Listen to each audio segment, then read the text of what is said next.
নমস্কাৰ বন্ধুসকল, পুনৰবাৰ স্বাগতম জনাইছোঁ মই মোৰ চেনেলটোলৈ আপোনালোক সকলোকে। আৰু আজি মই পুনৰ অন্য এটা ৰেচিপি লৈ আহিছোঁ আপোনালোকৰ বাবে, আৰু আশা কৰিছোঁ ভিডিঅ'টো আপোনালোকে শেষৰলৈকে চাব।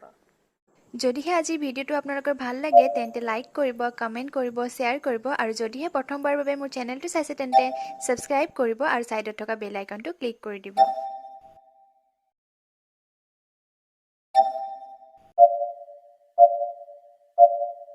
আজিৰ ৰেচিপিটোৰ বাবে মই লৈছোঁ আলু, পিঁয়াজ, বিলাহী, কেঁচা জলকীয়া, নহৰু, আদা আৰু বাকীবোৰ মছলা মই বনাওঁতে কৈ যাম।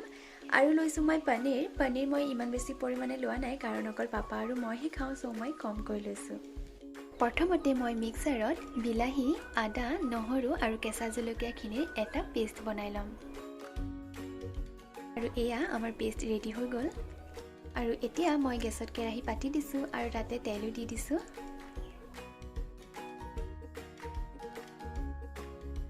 এতিয়া আমি ইয়াতে পনীৰখিনি এবাৰ ফ্ৰাই কৰি ল'ম।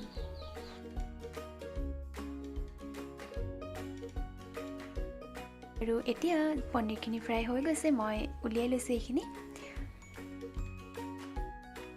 আৰু এতিয়া মই আলুখিনিও অকণমান ইয়াতে ফ্ৰাই কৰি ল'ম।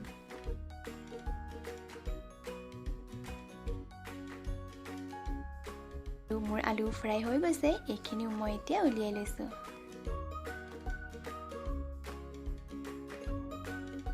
এতিয়া মই একেখিনি তেলতে প্ৰথমতে কাটি থোৱা পিঁয়াজখিনি দি দিছোঁ।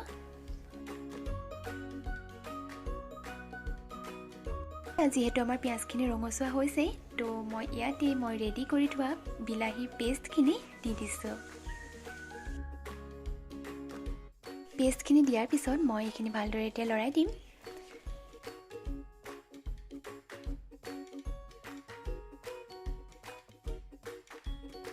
এতিয়া মই ইয়াতে নিমখ, হালধি, ধনিয়া পাউডাৰ, জিৰা পাউডাৰ আৰু ৰঙা জলকীয়াৰ গুড়ি দি পুনৰ ভালদৰে লৰাই দিম।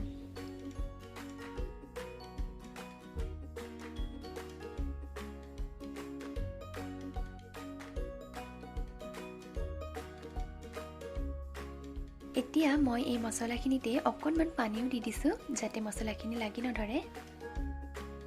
আৰু এতিয়া মই মছলাখিনি ভালদৰে লৰাই থাকিম যেতিয়ালৈকে মছলাখিনি সম্পূৰ্ণৰূপে ডাঠ হৈ নাযায়।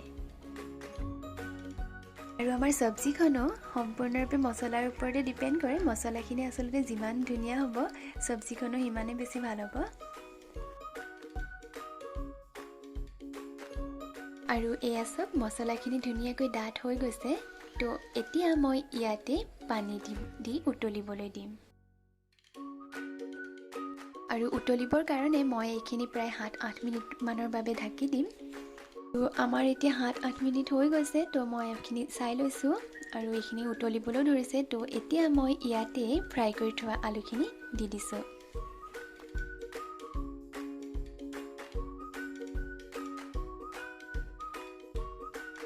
এতিয়া মই পুনৰ এইখিনি প্ৰায় 5 মিনিটমানৰ কাৰণে এবাৰ ঢাকি দিম। তো এতিয়া মোৰ 5 মিনিট হৈ গৈছে, মই চাই লৈছোঁ। আৰু এতিয়া মই ইয়াতে ফ্ৰাই কৰি থোৱা পনীৰখিনিও দি দিছোঁ। তো এবাৰ লৰাই দি এতিয়া পুনৰ মই এইখিনি প্ৰায় 10 মিনিটমানৰ কাৰণে ঢাকি দিম। তো এতিয়া 10 মিনিটমান হৈ গৈছে, মই চব্জিখিনি চাই লৈছোঁ। আৰু আমাৰ চব্জি প্ৰায় সিজিলেই। মই অকণমান ইয়াৰ আলুবোৰ ভাঙি দিয়াৰ নিচিনা কৰি দিছোঁ, তেতিয়া চব্জিখন অকণমান ডাঠ হয় আৰু খাবলৈও বেছি সোৱাদ লাগে। আৰু শেষত মই ইয়াত অকণমান গৰম মছলাও এড কৰি দিছোঁ।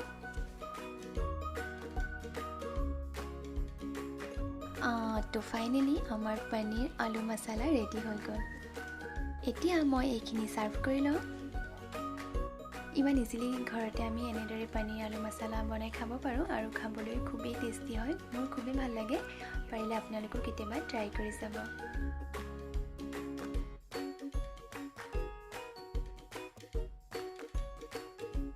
তো ফাইনেলি আমাৰ ৰেচিপি ৰেডি হৈ গ'ল, আৰু আশা কৰিছোঁ ভিডিঅ'টো আপোনালোকৰ ভাল লাগিলে। আৰু যদিহে ভাল পালে তেন্তে লাইক কৰিব, কমেণ্ট কৰিব, শ্বেয়াৰ কৰিব, আৰু যদিহে প্ৰথমবাৰ কাৰণে মোৰ চেনেলটো চাইছে তেন্তে ছাবস্ক্ৰাইব কৰিব আৰু ছাইডত থকা বেল আইকনটো প্ৰেছ কৰি অল কৰি দিব। তো আজিলৈ ইমানেই, ধন্যবাদ।